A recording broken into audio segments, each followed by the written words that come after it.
Yes, good morning, student. Now I'll just start with the question number 10. Okay, where the A union B union 40 is given, NA is equal to 60, NB is equal to 22, NC is equal to 26.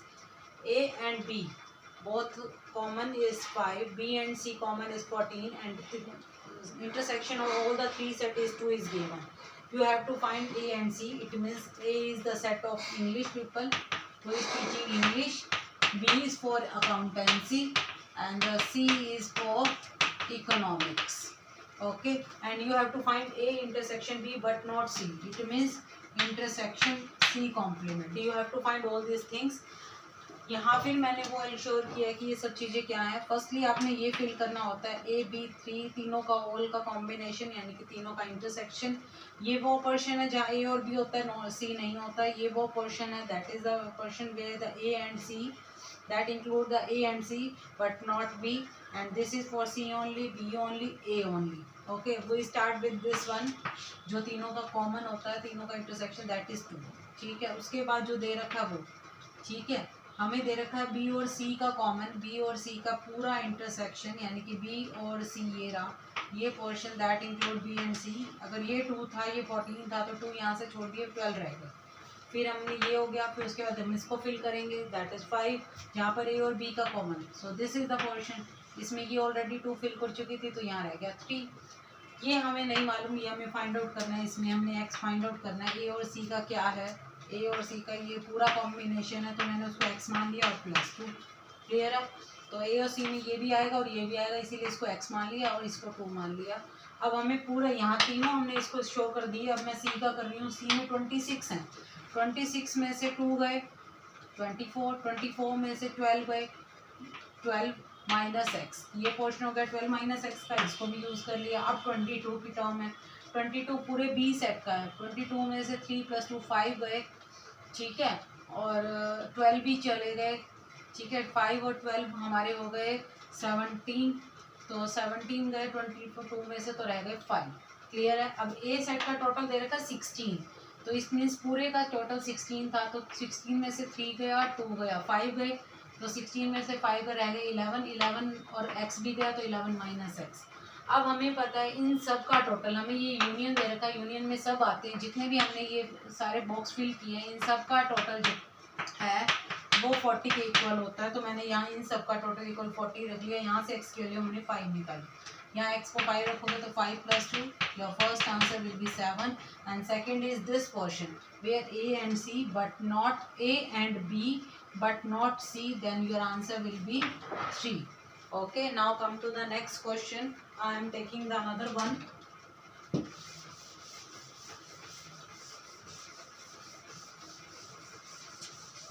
ठीक है, अब इसमें जो last portion होता है वो होता है neither A nor B nor सी.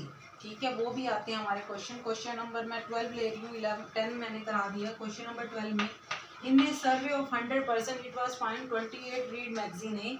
तो मैगजीन ए रीड करने वालों को मैंने ए सबसे रिप्रेजेंट किया, मैगजीन ए. बी मैगजीन बी रीड करने वालों को, जो मैगजीन बी रीड करते हैं, आप पूरा लिखेंगे A B and C are the set of the person who are reading magazine A, magazine B and magazine C respectively. Clear है. और सी में आएगा हमारा ओनली मैगजीन सी रीड करने वालों का सेट. क्लियर है. इन ए सर्वे ऑफ 100 पीपल, अभी मुझे नहीं पता ये यूनिवर्सल सेट है या A union B union C को रिप्रेजेंट कर रहा है, तो मैंने एन यू भी लिख दिया इसको, A union B union C भी लिख दिया. देखते हैं क्वेश्चन में क्या डिमांड कर रहा है. अभी मैगजीन ए रीड करने वाले एन 28, मैगजीन बी रीड करने वाले 30, मैगजीन सी रीड करने वाले 42, ए और बी रीड करने वाले ए एंड बी रीड करने वाले 8, ए एंड सी रीड करने वाले 10, बी एंड सी रीड करने वाले दैट इज 5, और तीनों रीड करने वाले हैं 3. हमें सब कुछ मेंशन है, सिर्फ वेन डायग्राम बनाइए और उनको शो करिए. क्लियर है. A B C, A B C starting में ऑलरेडी बता चुकी हूँ. इस मिडिल पोर्शन से करते हैं, जिसको करते जाएंगे यूज लिखते जाएंगे. ये है तीनों का कॉमन दैट इज 3. फिर उसके बाद ए बी उठाइए, कॉमन वाला उठाते हैं 2 2 का, ए और बी का कॉमन 8 है, 8 में ये 3 हो गए तो रह कितने गए 5, ये भी यूज़ हो गया। फिर ए और सी का कॉमन ये रहा ए और सी का, जिसमें ये 3 है तो रह गए 7 क्योंकि टोटल 10 था, ये भी यूज़ कर लिया। बी और सी का कॉमन, बी और सी का कॉमन, इट मीन्स ये पूरा पोर्शन दैट इज़ 5, जिसमें से 3 चले गए तो रह गए 2। पूरा ए का कॉमन हमें दे रखा है ये रहा, मैंने ये तीनों यूज़ कर लिया, मैं यहाँ आई हूँ। पूरे ए का कॉमन, पूरा ए हमें 28 दे रखा है, 28 में से कितने गए 10 गए, 28 में से 10 गए हमारे हो गए, ये दोनों तीनों जाएंगे, 28 में से 10 और 15 गए तो 15 गए रह गए 13। और पूरा बी जो है वो 30 को रिप्रेजेंट कर रहा है, तो 30 में से हमारे गए 10, तो 30 में से 10 गए रह गए 20। पूरा सी हमारा 42 का है, 42 में से 12 गए हमारे रह गए 30। क्लियर है। अब आपका क्वेश्चन जो बोल रहा है वो डिमांड कर रहा है वो बता दीजिए।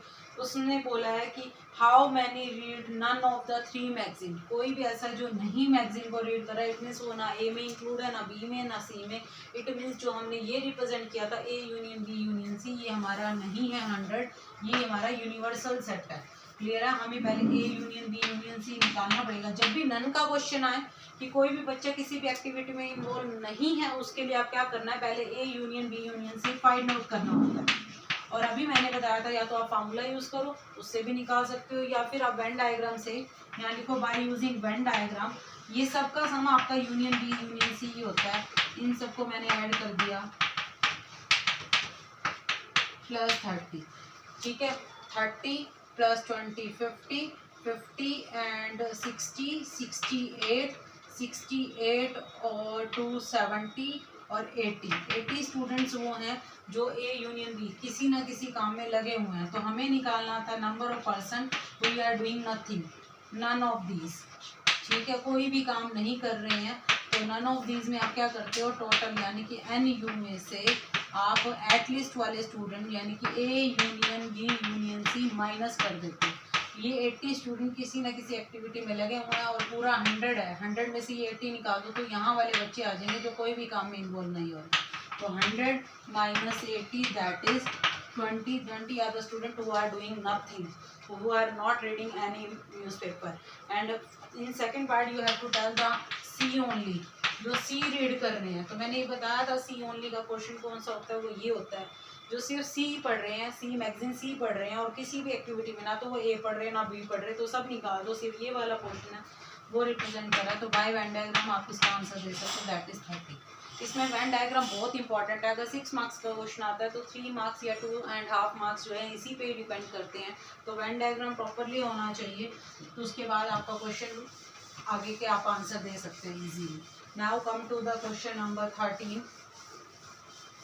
इन क्वेश्चन नंबर 13 आपको बताना है कि एक सर्वे हुआ है जिसमें 67% जो है P1 प्रोडक्ट को यूज़ कर रहे हैं और P2 को जो लाइक कर रहे हैं वो 92.73% कर रहे हैं, और X हैं जो दोनों को पसंद कर रहे हैं कि P1 इंटरसेक्शन P2 X है। यूनियन हमें पता है क्योंकि ये परसेंटेज में दे रखा है, तो यूनियन जो मैक्सिमम से मैक्सिमम है वो 100 होगा। आपको X की वैल्यू फाइंड आउट करनी है। तो हमें पता है A union B is equal to, या हमें इंटरसेक्शन निकालना हो तो हम करते हैं PA plus PB minus A intersection B। अगर इंटरसेक्शन ले रहे हो तो यूनियन आएगा, यूनियन ले रहे हो तो इंटरसेक्शन आएगा। यूनियन मैंने 100 ले लिया है तो ये हो गया 67 प्लस 73 माइनस X। तो X निकालना है तो इन दोनों का सम करोगे तो हमारे पास आएगा 140 माइनस 100 दैट इज 40। क्लियर है। तो ये हमारे पास है, लेकिन हमारा ये जो PA1 PA यूनियन PB था वो 100 ही मैक्सिमम हो सकता है, इससे लेस नहीं हो सकता। तो ये PA यूनियन PB की वैल्यू थी, ठीक है। तो यहाँ से PA यूनियन PB की वैल्यू जो अगर लेस देन आप लेके चलते हो इसको 100, मतलब ये चीज़ है PA union PB is greater than 100। So यहाँ पे ये सिंबल आएगा that is greater than 100। So अगर आप X को इधर लाओगे तो that is greater than equal to 40। अब लेस देन कैसे होगा, लेस देन 61 होगा कि अगर आपका P1 जो है वो भी PA यूनियन PB से छोटा होता है और P2 भी आपका P1 यूनियन P2 में कंटेन होता है, तो इसके नंबर ऑफ एलिमेंट जो है ऑब्वियस है इससे कम होने चाहिए P1 यूनियन P2 से। क्लियर है।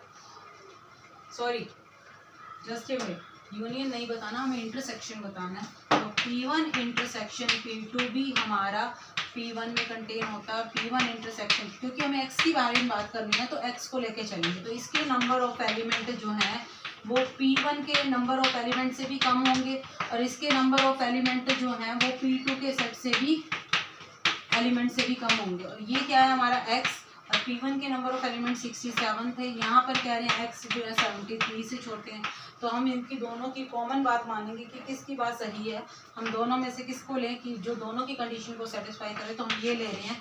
तो यहाँ से कंडीशन तो क्लियर हुई कि x जो है वो 40 से तो ग्रेटर आएगा और हमारा 67 से less than equal to. Clear है। Now come to the last question, question number 14 I am taking here. Question number 14 भी वेन डायग्राम के थ्रू ही होगा। ठीक है, इन्हें सर्वे ऑफ 25% का सर्वे हो रहा है। यहाँ पर मैंने इसको यूनिवर्सल सेट लिया। मैथमेटिक्स वालों को मैं ए मान रही हूँ, फिजिक्स वालों को बी, केमिस्ट्री वालों को सी।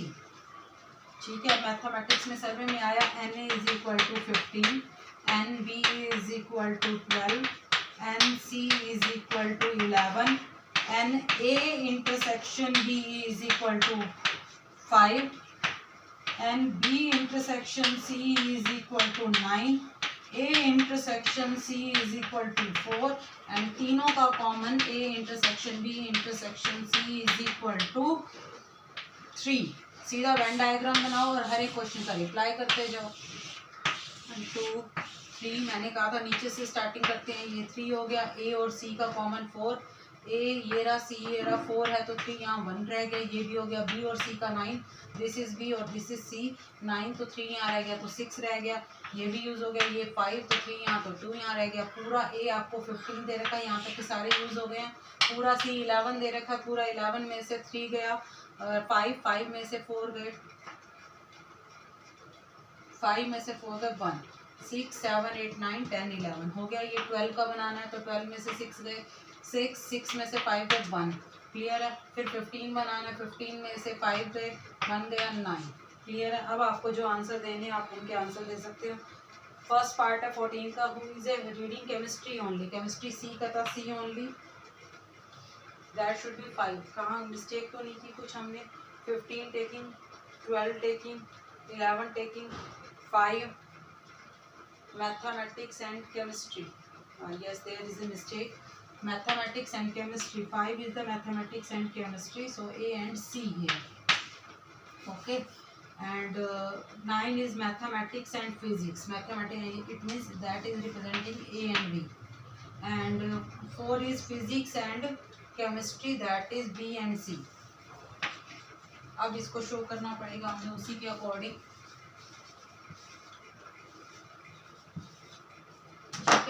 A B C 3 हमने शो कर दिया था। B इंटरसेक्शन C, B और C का कॉमन 4 है तो यहाँ 3 है तो यहाँ 1 रह गया। A और B का कॉमन 9 है तो यानी कि A और B का कॉमन 9 तो यहाँ 6 रह गया। A और C का कॉमन हमारा 5 है तो A और C का कॉमन ये है हमारा 5 तो यहाँ 2 रह गया। अब पूरा A हमें C दिखाना था 11 के, तो 11 में से हमारा 6 गया तो 5 रह गया।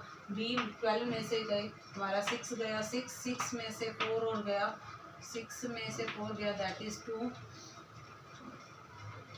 ठीक है। और 15 पूरा A 15 का है तो 15 में से 6 और 5 11 गए तो 4। अब आप आंसर दो केमिस्ट्री ओनली। केमिस्ट्री ओनली का this is the answer, chemistry only 5 is the answer.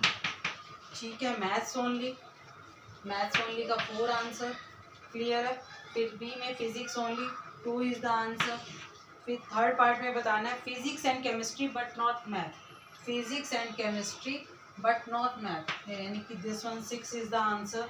फिर है maths and physics but not chemistry, math and physics but not chemistry मतलब A and B but not C. यही तो था पहले भी, पहले था math and physics and chemistry में कि बी और C, B and C but not math. So ये रहा हमारा फोर्थ का answer. This is for the fourth one, this is for the fifth one, clear है? Only one of the subject, fifth part में बता रही हूँ, only one subject, only one subject के लिए आपने क्या करना है, जो जो ओनली वाले सब्जेक्ट है उनको ऐड कर दो। नाम तो है नहीं, ओनली ए नहीं है, बी नहीं है, सी नहीं है, तो ओनली वाले ऐड करो। 4, 2 एंड 5, 4 + 2 + 5। क्लियर है? एट लिस्ट वालों में आपने सब ऐड करने हैं। एट लिस्ट में आएगा 4 + 6 + 2 + 2 + 3 + 1 + 5। जब सारे ऐड कर दोगे एट लिस्ट में, और नन में क्या करना है, नन वाले में आपने टोटल में से ये यूनियन वाले माइनस करने हैं, A union B union C. Okay, try these type of question and get your answer. Thank you.